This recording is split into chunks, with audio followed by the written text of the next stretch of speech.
Assalamualaikum warahmatullahi wabarakatuh. Alhamdulillah ala nikmatika ya Allah, sallallahu ala sayyidina Muhammadin. Assalamu alayka ya Rasulullah, assalamu alayka ya Nabi Allah, assalamu alayka Habibullah wa ala alihi wa ashabihi. Sama-sama kita doa. Allahumma akhrijna min dhulumatil wahmi, akrimna binuril fahmi, waftah alaina bima'rifatil ilmi, hassin akhlaqana bil hilmi, sahil lana abwaaba fadlika ya arhamar rahimin. Al-Fatihah. Bismillahirrahmanirrahim. Qala al-mu'allif rahimahullah wa nafa'ana bihi wa bi'an fi da'wain ya rabbal alamin. Bismillah. Fayambagi paling bawah.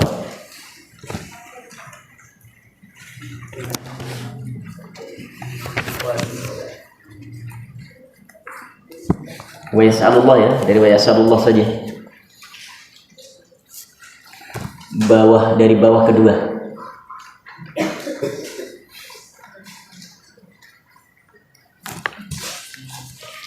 Wa yas'alullaha al-afwa wal afiyah. Lafaya bagi sudah kemarin ya. Fayambagi likulli muslimin ayyashtagila fi jami' awqati bi dzikrillah. Maka hendaknya setiap kita sebagai orang muslim ayyashtagila. Ma makna yashtagil? Menyibukkan diri fi jami' awqatihi, pada seluruh waktu-waktunya, bi dzikrillah, dengan selalu berzikir kepada Allah Subhanahu wa ta'ala, wa du'a, dan doa, wa tadarru', dan mendekatkan diri kepada Allah, wa qiraatil Qur'ani, dan membaca Al-Qur'an, wa shadaqati, dan bersedekah, ad-dafi'ati lil bala, karena sedekah itu ad-dafi'ah, mampu menolak lil bala'i, kepada malapetaka, bahaya. Wa yas'alullaha, dan dia selalu memohon Allah, kepada Allah, al-afwa, pada ampunan, al-afiyata, dan wal afiyata, dan kesehatan, fid dunya wal akhirah, fid dunya, di dunia, wal akhirah, dan akhirah.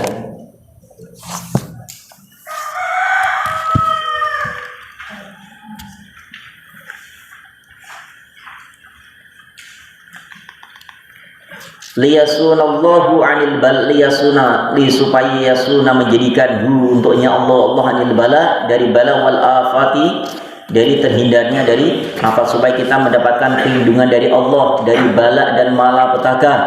Fa inna, fa maka inna, sesungguhnya man, seseorang, ruziko, yang telah dikaruniai, ruziko, yang telah dikaruniai, ad-du'a, kesempatan berdoa, lam yuhram, lam maka tidak, yuhram terhalang, al-ijabah, al-ijabah, al-ijabah, terjawabnya doa. Maka orang-orang yang senantiasa berdoa kepada Allah Subhanahu wa ta'ala, dia akan mendapatkan terijabahnya dari permintaannya itu. Tidak hari ini, maka besok. Tidak besok, mungkin lusa. Tidak lusa, mungkin bulan depan. Dan itu pasti janji Allah. Apa janji Allah?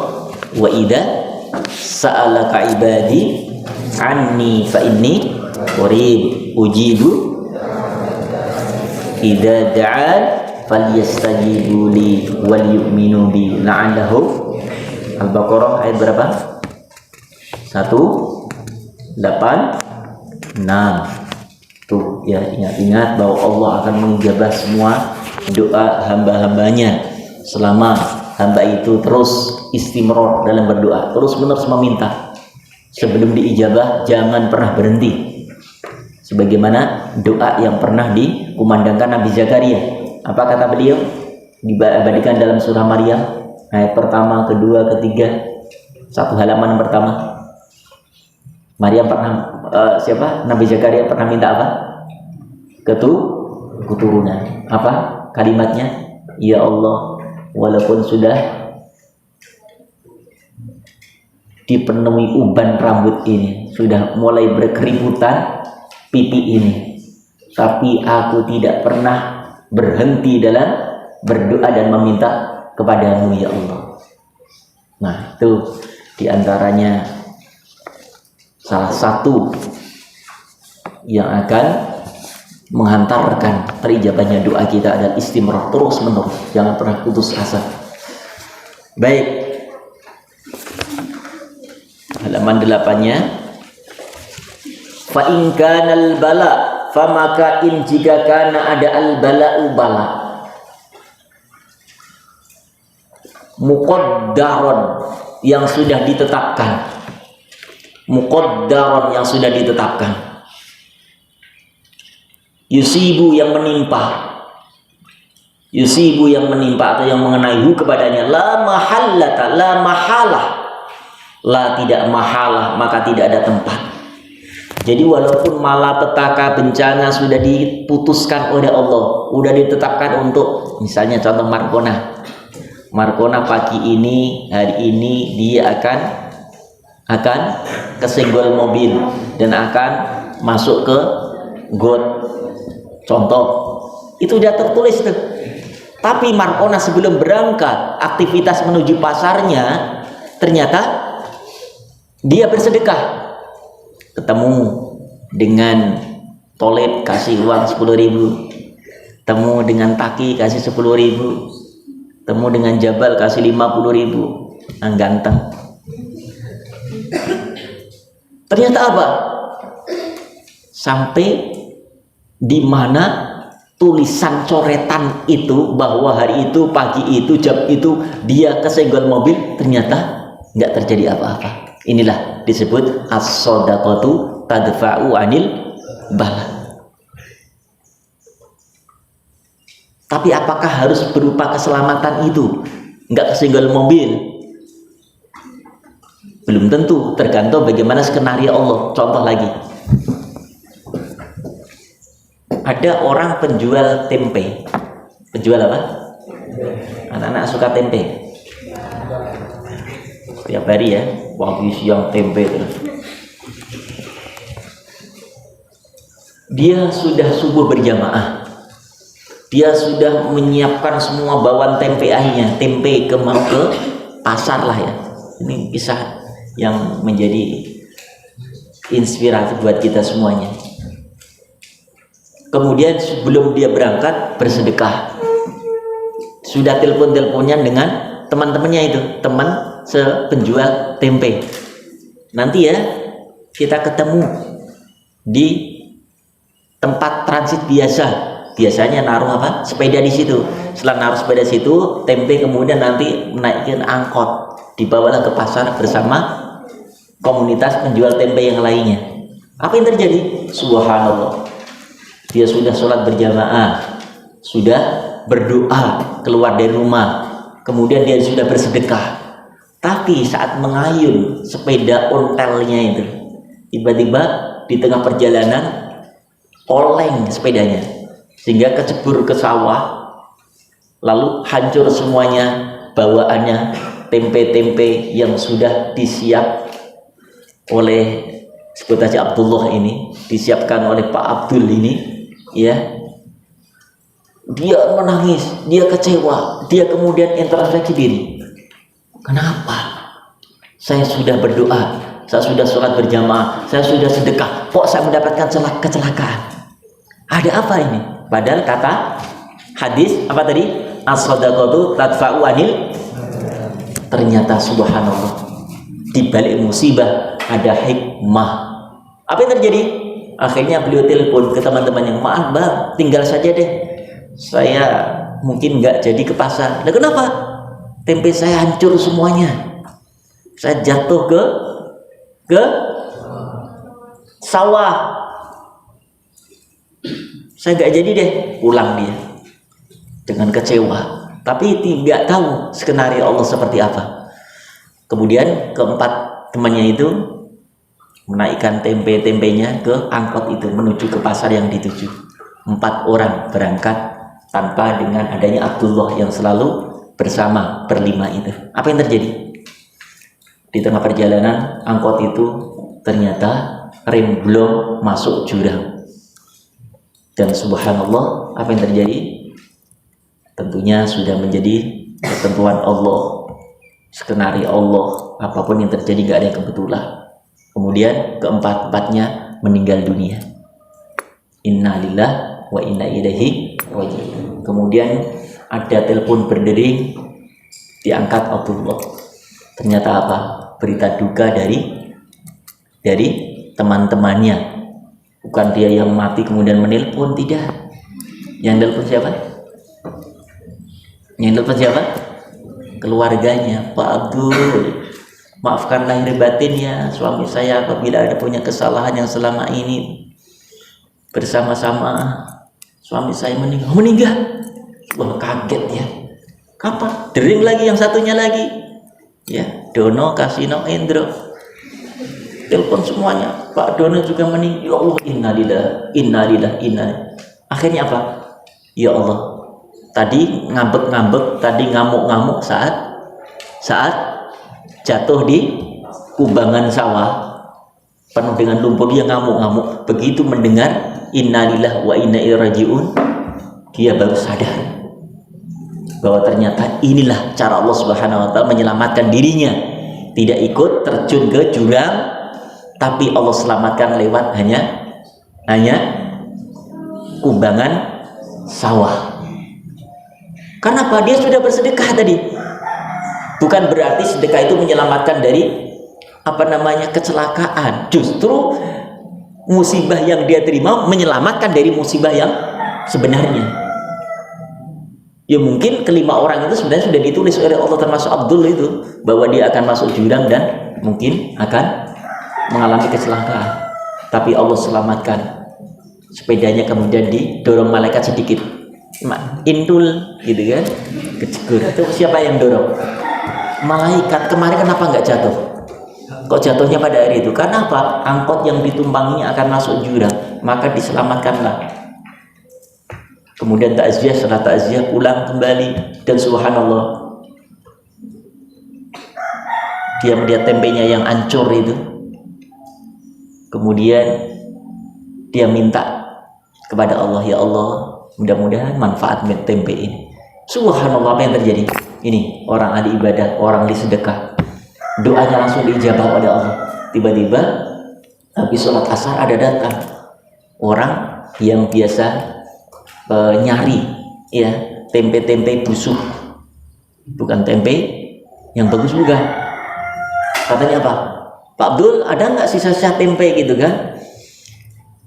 Maksudnya sisa gimana? Ya yang busuk-busuk lah. Buat apa? Buat makanan bebek saya, campuran sahur. Dia nyari kesana kemarin nggak ada nih. Wah Allah, alhamdulillah, ini malah busuk semuanya. Semua akhirnya diambil oleh pemilik bebek itu, dan semua jadi rezeki. Kembali lagi beliau bersyukur kepada Allah, sujud syukur. Subhanallah, skenariomu amat sangat indah untuk hamba, ya Allah. Maafkan hamba, ampuni hamba, tadi sempat suudzon kepadamu. Kenapa engkau cegurkan aku di sawah? Kenapa hancur lebur tempe ini, ya Allah? Ternyata engkau mendatangkan berkah di balik musibah. Maka jangan pernah kita melihat, memandang apa yang terjadi kepada kita itu buruk kepada kita. Belum tentu. Gimana ayatnya?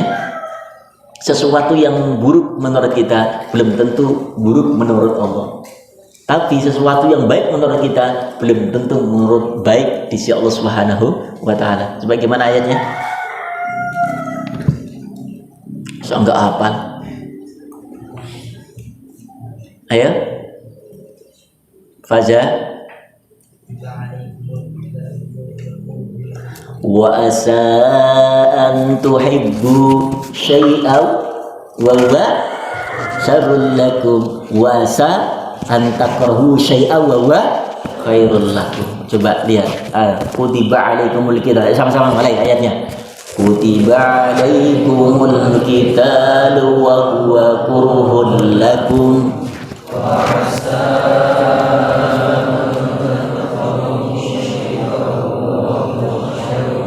Ulangi lagi, puasa.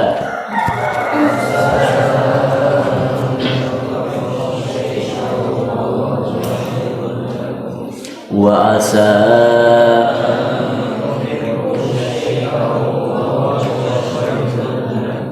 kok khairun lagi?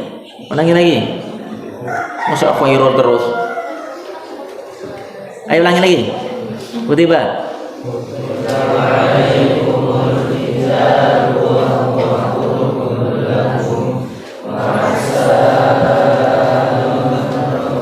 Syai'an wa huwa khairun lakum wa asa an tuhibbu syai'an wa huwa syarrun lakum wallahu ya'lamu ma la. Enak kan? Wallahu ya'lamu wa antum wallahu ya'lamu wa antum la ta'lamun, dan Allah mengetahui apa yang tidak kamu ketahui. Itu ayatnya jelas. Boleh jadi ya mungkin contoh yang lain lah. Ada orang sudah suka sama misalnya Halim suka sama Elsa, sudah ada ikatan janji sehidup semati, ya kan? Tiba-tiba di tengah perjalanan, tiba-tiba Elsa berpaling dari Halim, kemudian harus di pelaminan bersama Aldi. Halim menangis berderai air mata sampai 1 ember penuh dengan sedih luar biasa, ya kan? Dengan diiringi nyanyian apa itu? Seharusnya. Gimana sih nyanyinya? Aku yang di sisimu, gitu kan? Ya Allah, kenapa harus dia? Gimana Lem nyanyinya Lem? Subhanallah. Seharusnya aku di samping pelaminan tuh, bukan Aldi ya Allah, bukan Aldi ya Allah, bukan Aldi ya Allah. Apa yang terjadi? Subhanallah, nggak lama ternyata apa? Elsanya meninggal dunia. Baru tahu Halim, oh ya Allah, ternyata ini. Karena belum tentu menurut Halim itu baik. Wah, coba kalau saya yang di pelaminan itu, alangkah bahagianya aku. Akhirnya apa? Halim mendapatkan, subhanallah, ya, seorang istri yang seperti Elsa, bangkit lagi dari kuburannya.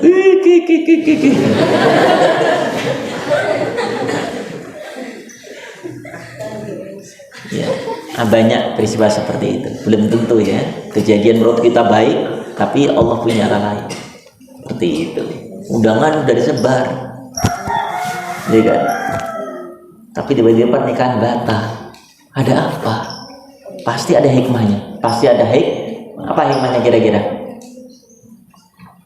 Ada sesuatu yang mungkin Allah persiapkan lebih baik daripada ketika saat nanti sudah berlangsung berumah tangga. Hikmahnya apa? Alhamdulillah, percetakan dapat rezeki, ya kan?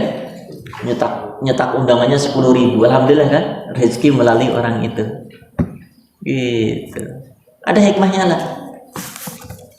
Ya ternyata, oh, istri yang diidam-idamkannya ternyata nggak setia dan seterusnya. Itu ya, ambil hikmah di balik suatu musibah apapun, karena belum tentu musibah itu menjadi kesengsaraan, tapi justru menyelamatkan. Seperti itu Kang Tempe tadi, paham dong? Karena apa? Dia rajin sedekah. Nggak ada orang yang sedekah kecuali hidupnya akan berkah. Baik, lanjut. Bismillahirrahmanirrahim. Tadi kutiba alaikumul qital ayat berapa? Sudah ketemu ayatnya? Al-Baqarah ayat berapa? 216. Apalin itu ayatnya. Walakin dan lakin, tetapi yuyasiru apa yubasiru? Pakai apa? Iya apa enggak? Iya. Yuyassiruhu.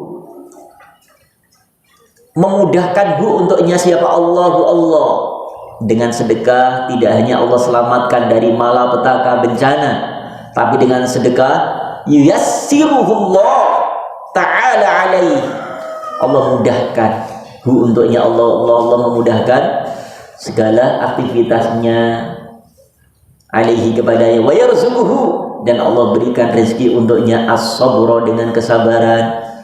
Dengan apa? Bibarakati doa, dengan berkati karena berkah ad-doa permintaannya. Maka jangan pernah kita berhenti dalam berdoa, sekecil apapun. Ketika kita punya keinginan, maka awali dengan tahlil memuji Allah, kemudian iringi dengan sholat kepada Rasulullah, lalu minta apa yang kita mohonkan, maka yakin akan diijabah oleh Allah Subhanahu wa ta'ala.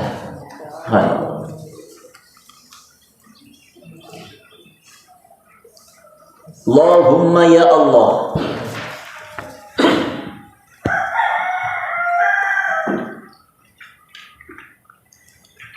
illa idza ta'allama minan nujum,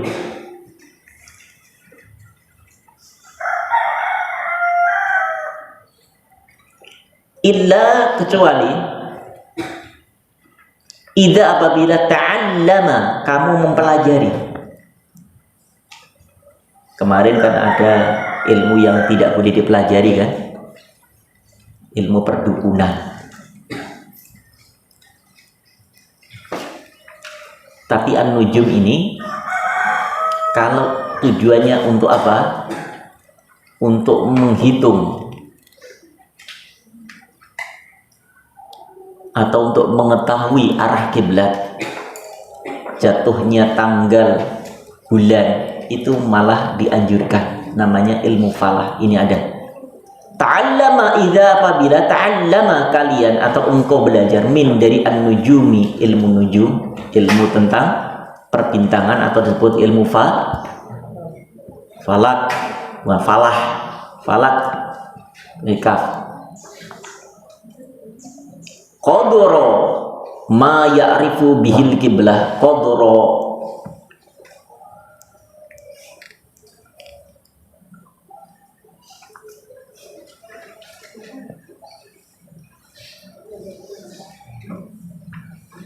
agar mampu atau menguasai ma apa-apa, ya'rifu dia tahu, bihi dengan ilmu nujum, al kiblata arah kiblat, wa awqatas sholati dan waktu-waktu sholat. Fayajuzu, maka yajuzu, maka hukumnya boleh, dalika apa yang boleh, mempelajari ilmu nujum.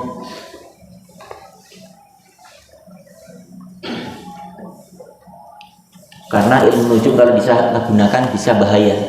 Karena orang-orang yang belajar, ya, kalau tujuannya untuk ini, untuk bisa mengetahui besok tanggal 12 ada gerhana matahari total, yaitu ilmu nujum, ilmu falak. Besok tanggal 30 itu akan terjadi gerhana matahari. Oh, besok tanggal sekian itu adalah jatuhnya bulan Ramadan. Oh, ini tanggal 30 itu jatuh hari raya Idul Fitri, Idul Adha. Itu ilmu falak. Ada yang pernah belajar ilmu falak itu? Ya, nanti ya, ketika sudah kalian sudah selesai menghafal Quran, ini ilmu ini juga bagus sekali untuk dipelajari. Karena apa? Dengan pelajari ilmu nujum ini, kita bisa membuat kalender sepanjang tahun yang akan datang. Kita sudah diberikan kemampuan oleh Allah, ya, itu ilmu falak namanya. Bisa menghitung besok, ya, jatuhnya Ramadan tanggal sekian. Itu namanya ilmu falak, ilmu nujum. Tapi kalau disalahgunakan bisa menjadi dukun. Salahgunakan bisa menjadi dukun. Kadang-kadang datang begitu. Sini, siapa namanya? Siapa namanya misalnya? Saya Fuad. Nah, coba lihat tangannya. Garis lihat itu. Oh, kalau garis begini, kamu hidupnya harusnya bekerja, nyari pekerjaan yang di darat. Ini kamu nggak cocok di laut. Oh, di sini kamu harus rumahnya menghadap ke sana, ke timur, jangan menghadap ke barat. Oh, jodohmu itu Markona, bukan Marsiti. Itu namanya ilmu nujum yang dijadikan, disalahgunakan, bisa menjadi dukun, jadi peramal. Nah, ini haram hukumnya. Kita mempercayai orang yang meramal diri kita, haram.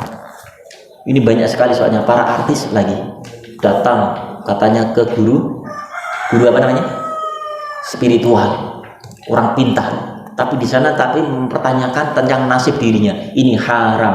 Barang siapa datang ke seseorang, baru datang saja itu, ya, maka sholat 40 harinya nggak diterima oleh Allah Subhanahu Wa Taala. Datang ke dukun peramal, kemudian apalagi dia mempercayainya, ya sudah. Ini banyak sekali soalnya begitu. Mbak, mohon maaf, kita ingin bikin rumah ini, kira-kira apa harinya, tanggalnya? Oh, Jumat Kliwon. Harus menghadap ke sana. Nanti ya dikasih pisang sama undi-undi di sana pojok sana. Ditanam tuh menyan, tanam tuh kembang 7 warna. Jangan lupa ada bendera kuning. Bendera kuning. Ya Allah ya Rabbana, bukannya bendera mati, Mbak? Iya. Memang ada kematian nanti setelah kehidupan kita. Oh, Mbak. Kebelum namanya. Itu kadang-kadang seperti itu. Ya, artis datang ke sana minta bimbingan ngaji, malah diajar seperti itu, diramal. Nah, ini malah menjadi acara yang sangat mungkin disenangi nih. Nah, kita sebagai orang yang tahu agama, maka haram hukumnya mempercayai siapapun dia. Kalau sudah meramal diri kita, meramal nasib kita, haram untuk percaya kepada dia. Karena apa? Sama dengan mendahului Allah Subhanahu wa Ta'ala. Kalau itu dipercayai, kemudian setelah pulang dari paranormal itu, kemudian pulang, dia akan terobsesi, atau itu bisa menjadi sugesti. Oh iya ya, kata Mbah itu kan, hari ini saya nggak boleh kemana-mana, nggak boleh jalan ke arah utara, ya kan, harusnya ke jalan ke selatan terus. Akhirnya udah aktivitas nggak tenang, selalu dirundung dengan apa? Dengan ketakutan. Karena apa? Terdengar terngiang-ngiang apa yang disampaikan paranormal. Hati-hati ya, jangan pernah mempercayai. Apalagi mohon maaf, kalau ada orang yang mimpi sesuatu, kemudian jangan pernah sampaikan kepada orang yang gak ahlinya mentakwilkan mimpi itu. Kalau itu kemudian ditakwilkan orang yang tidak mampu dan bisa mentakwilkan mimpi itu, menjadi sugesti. Contoh misalnya, Mbak, gigi saya kok tanggal itu, yang depan semua 5-5-nya lagi. Bilang sama temennya, ya, misalnya, oh, kata Fuad ngomong 5, keluargamu ada berapa? Ada 5. Ya berarti 5 itu nanti akan mati. Kata Fuad, bapakmu, ibumu, anakmu, sama keponakanmu mati itu, katanya. Ya Allah ya Rabbana. Nah, ini kalau kemudian ucapan Fuad, ya, kemudian dipercaya, itu menjadi sugesti, bahkan tidak menutup kemungkinan akan menjadi kenyataan karena percaya. Hati-hati. Karena apa? Allah katakan, Anna inggadoni abdibi, aku tergantung prasangka hambaku kepada. Ada kan begitu ya, mimpi ini katanya ini, mimpi ini katanya. Hati-hati. Kalau tidak baik, kita langsung berlindung kepada Allah. A'udzubillahi minasyaitonir rajim. Ya Allah, jadikan mimpi itu adalah mimpi sebagai apa? Peringatan agar kami melakukan kebaikan lagi, ya. Kalau mimpi baik, ya Allah, jadikan mimpi itu menjadi kenyataan, ya Rabb. Langsung. Jangan kemudian malah membuat pikiran kita yang tidak nyaman, terus tanya, setiap temannya ditanya, gimana ya? Apa ya kira-kira mimpi itu? Stres sendiri akhirnya. Ya. Ke paranormal lagi. Mbah, saya mimpi seperti ini, Mbah, saya dikejar-kejar ular. Ya ularnya malah 3. putih, merah, hijau. Kata mbahnya, oh, kamu akan dilamar 3 orang, Fuad, Halim sama Ja'far, katanya. Lah kira-kira mana mbah yang diterima? Oh, coba tak terawang dulu. Oh, jangan terima ketiga-tiganya, katanya. Ya siapa mbah yang diterima? Taki saja. Kok Taki? Kok mbah tahu? Ya tahu, karena kemarin baru kesini dia minta jodoh. Ya, mbahnya. Nah, itu kadang-kadang seperti itu. Ya, jangan percaya. Baik, haram hukumnya. Bismillahirrahmanirrahim. Li'annahu li, karena annahu sesungguhnya belajar. Belajar apa?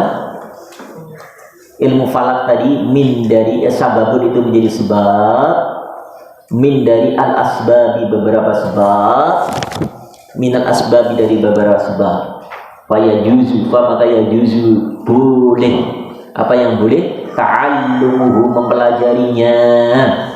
Ta'allumuhu, mempelajarinya. Ka seperti sairil asbabi. Ka seperti sairil asbabi.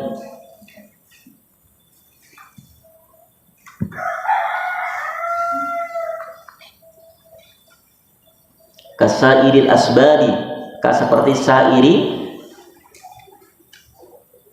al asbabi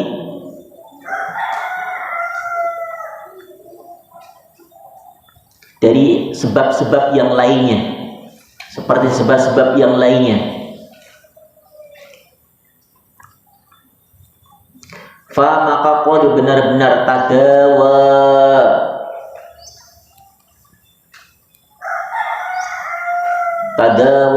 pernah berobat an-nabi, siapa Nabi sallallahu alaihi wasallam. Qad benar, hukia diceritakan, dihikayahkan, anis Syafi'i, an dari Asy-Syafi'i, Imam Asy-Syafi'i rahimahullah taala.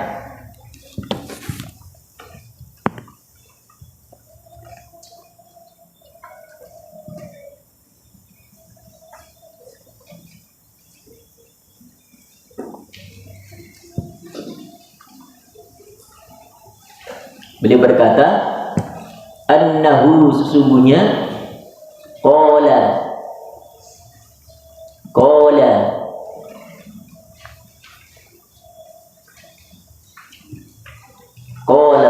beliau berkata, Imam Syafi'i, al ilmu ilmani itu ada 2. Al ilmu pengetahuan, al ilmani itu ada 2 pengetahuan. Ilmu fiqhi, yaitu pertama ilmu fiqhi, itu ilmu fikih, lil adiyani, untuk mengetahui masalah agama, lil adiyani, untuk mengetahui hukum-hukum agama atau masalah-masalah agama.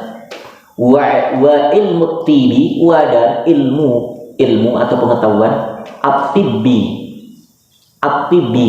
ilmu kedokteran atau pengobatan, lil abdani untuk fisik atau untuk badan. Wa ma wara'a dzalika bulghatu majlisin. Wa dan ma apa-apa wara'a,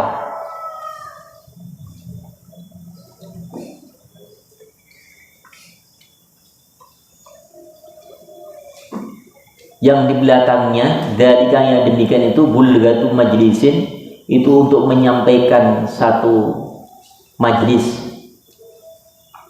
Wa amma tafsirul ilmi, wa dan amma adapun tafsirul ilmi, tafsir ilmu, fa huwa, maka huwa dia, sifatun itu untuk menjadi sifat, untuk sifat, yatajalla. Adapun ilmu tafsir itu adalah sifatun, sifat ilmu yang digunakan, yatajalla, untuk menyingkap, yatajalla, untuk menyingkap, biha, dengan ilmu tafsir itu, liman kepada, li untuk man ini bisa kepada ini ya, orang yang mempelajari itu, Ilmu tafsir itu qomat.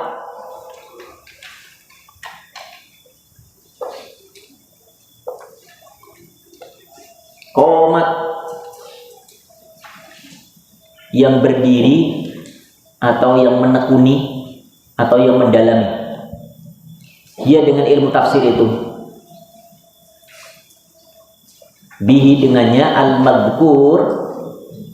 al-madhkur yang telah terperinci, yang telah dijelaskan.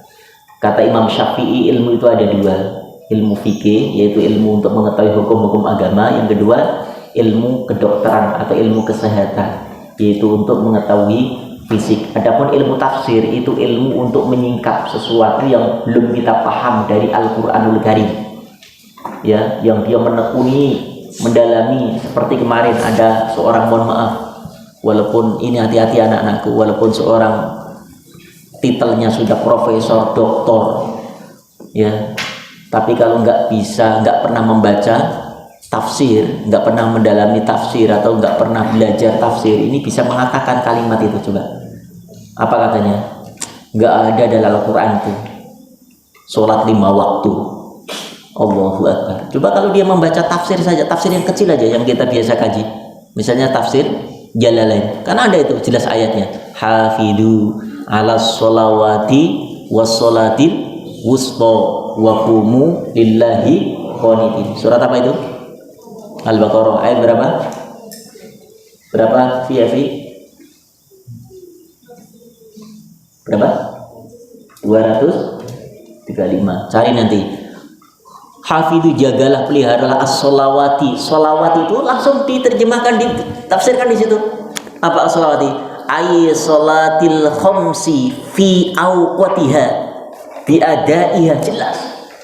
Kok bisa mengatakan sholawati, sholatil wusta dan sholat wusta, sholat pertengahan. Nah, ini multi tafsir juga. Wusta itu ada yang ada yang mentafsirkan sholat asar, ada duhur, ada subuh. Tapi sholawat di sini semua sepakat ulama, ay sholatil khom, sholat 5 waktu. Ya Allah, begitu dia bisa mengatakan nggak ada tuh dalam Al-Quran sholat 5 waktu. Nah, inilah yang mungkin kurangnya referensi, atau mungkin belum sampai belajar membuka beberapa tafsir Al-Quran. Memang kalau Al-Quran secara literal dibaca saja memang nggak ada, bahkan tata cara sholat pun tidak kita temukan, tapi kita ambil tafsirnya, dijelaskan oleh Rasulullah melalui hadis-hadisnya. Shallu ra'aitumuni kama usolli, sholatlah kalian semua kama ra'aitumuni, sebagaimana engkau melihat aku sholat. Diajarkan Rasulullah, bahkan cara wudhu diajarkan oleh Allah dengan detailnya. Apa? Idza kuntum ila sholati faghsilu wujuhakum. Kalau engkau ingin melakukan sholat, maka lakukan ini. Apa? Faghsilu wujuhakum, basuhlah wajahmu, wamsahu, faghsilu wujuhakum wa aydiyakum ilal ka'bain, kemudian usap, basuh tanganmu sampai siku, wa arjulakum ilal ka'bain, semua wamsahu rusakum wa arjulakum ilal ka'bain, usap sebagian rambut kepalamu dan kemudian basuh kakimu ilal ka'bain, sampai mata kaki. Semua diajarkan oleh Allah. Kalau kita nggak temukan tata cara haji, tata cara saum, semua kita bisa temukan dalam tafsir, dalam hadis Rasulullah Shallallahu Alaihi Wasallam. Karena apa? Inilah pentingnya kita mempelajari tafsir. Jadi nggak ditelan mentah-mentah. Oh, nggak ada yang benar, yang nggak ada dalam Al-Quran. Oh namanya. Baik, bismillahirrahmanirrahim. Al-madhkur yang telah dijelaskan, wal fiqhu, adapun ilmu fikih itu ma'rifatu, itu untuk mengetahui daqaiqil ilmi, daqaiqul ilmi,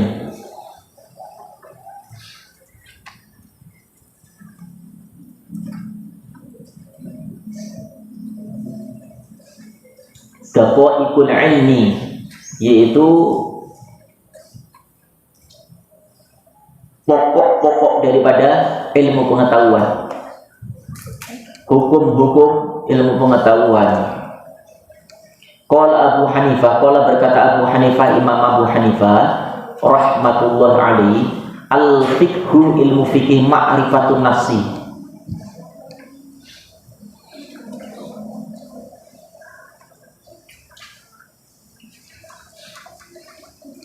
Ma'rifatu untuk mengetahui an-nafsi seseorang. Ma laha wa ma'alaiha. Ma apa-apa laha yang manfaat untuknya. Laha yang manfaat untuknya, wa dan ma apa-apa alaiha yang madhur atau membahayakan untuknya. Ma laha wa ma'alaiha terjemahnya adalah sesuatu yang manfaat laha untuknya, wa dan ma apa-apa alaiha yang membahayakan untuknya.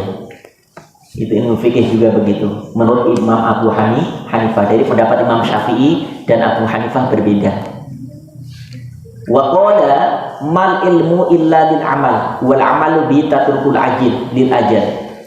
Wa qala, wa dan qala berkata siapa? Imam Abu Hanifah tadi. Mal ilmu, ma tidak ada al ilmu illa kecuali amali untuk diamalkan. Ketika ada ma di awal, kemudian setelahnya berupa kalimat illa, pasti ma-nya manafi ya.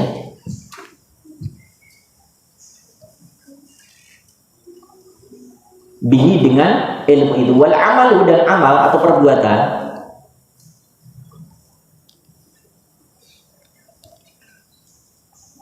Wal amal adapun mengamalkan bihi dengan ilmu itu, tarkul ajili. Tarku itu meninggalkan. Tarku meninggalkan al-ajili dunia. Ajil itu sekarang. Ajil ai ad-dunya, yaitu dunia. Ajil diterjemahkan dunia. Lil ajali untuk nanti. Nanti itu apa? Akhirat. Jadi bahasa Arab itu penuh dengan gaya bahasa yang amat sangat banyak. Ya, ajal itu bisa untuk akhirat, ajil untuk dunia. Yang bagi maka yang bagi sebaiknya lil insani kepada manusia an yaitu la tidak yaghfula terlena atau yaghfula lalai lupa diri andai nafsihi dirinya nafsi dari dirinya wa dan ma apa-apa yang fa'uha yang manfaat untuknya memanfaatkan ilmunya wa dan ma apa-apa ya durwa yang membahayakannya fi ulaha wa ukhraha baik itu ilmu untuk dunia wa ukhra dan ilmu untuk menggapai akhiratnya. Baik, sampai di situ mudah-mudahan manfaat. Kita lanjut dengan alalah.